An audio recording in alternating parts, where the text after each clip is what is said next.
Alam mo ba, nakaramihan sa mga billion dollars entrepreneur na sila, Steve Jobs, Bill Gates, tsaka si Mark Zuckerberg, at marami pang iba. Hindi sila nagdepende sa ibang investor. Akala natin, kailangan ng venture capital para yumaman. Pero ayon kay Dailip Rao, isang financial expert at former venture financer, at author ng libro na to, laging sinasabi na kailangan ng malaking puhunan at investors para magtagumpay sa negosyo. Pero ang totoo, karamihan sa pinakamayamang negosyante, self-funded lang o gumamit ng alternative financing. Hindi sila nagmamadaling ibigay ang ownership ng kumpanya. Kung isa kang negosyante o aspiring entrepreneur na gusto mong palaguin ang business mo nang hindi nawawala ng control, this is for you. This video is for you. Sa video na to, i-reveal ko sa inyo yung 5 secrets na ginawa ng mga billionaire instead of venture capital. Secret number 1, bootstrap and grow. Example nito si Michael Dell ng Dell Technologies.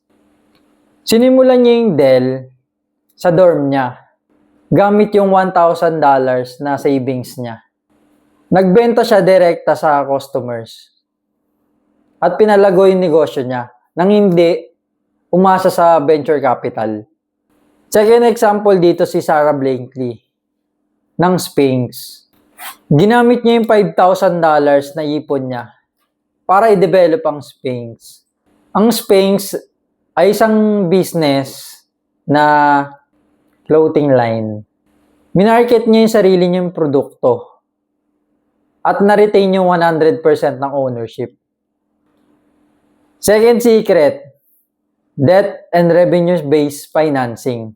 Gumamit sila ng loans o advance payment ng customers para sa puhunan. Example nito si Richard Skulls ng Best Buy. Gumamit siya ng bank loan at kita mula sa store sales para mapalago ang Best Buy nang hindi agad nagpapasok na investors. Ang second example nito ay si Howard Skulls ng Starbucks. Gumamit siya ng loans at franchising fee para mapalawak niya yung Starbucks bago ito naging publicly traded company. Secret number 3, strategic partnering. Pumasok sa partnership para lumaki nang hindi kailangan ibenta ang negosyo mo. Example nito si Bill Gates ng Microsoft.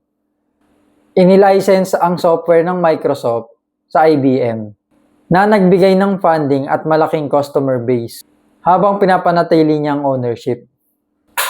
Another example nito si Oprah Winfrey ng Own Network.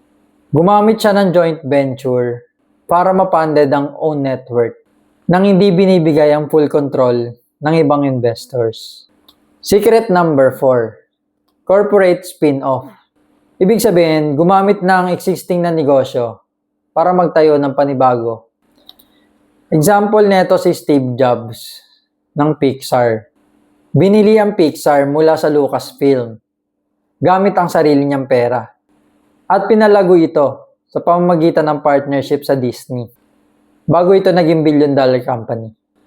Another example, Elon Musk ng Tesla at SpaceX.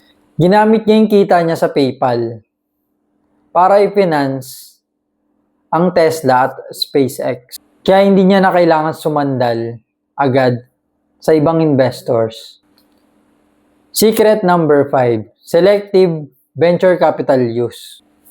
Pumili ng tamang timing kung kailan nang kailangan ng investor money. Example nito ulit, si Mark Zuckerberg ng Facebook. Tinanggap niya yung venture capital funding. Pero sinikap niya na siya pa rin ang may control sa kumpanya. Another example, si Jeff Bezos ng Amazon. Kumuha siya ng investor nung maayos na yung kita ng Amazon. Kaya hindi siya nagbigay ng malaking bahagi ng kumpanya niya simula nung umpisa pa lang. Bakit nga ba ito mahalaga? Pag masyado ka nagdepende sa investors, mawawala ang control mo sa negosyo mo. Mas mahalaga pa rin yung kita at long-term control kaysa sa mabilisan na funding. Mas mabuti nang lumago ng dahan-dahan, pero may full ownership, kaysa lumaki ng mabilis, pero hawak ka naman ng ibang investors. Gusto mo bang matutunan ng tamang pag-scale ng negosyo mo nang hindi umaasa sa investors? Mag-comment ka sa baba ng how para i-send ko sa iyo yung audio summary or hard copy summary ng book na to.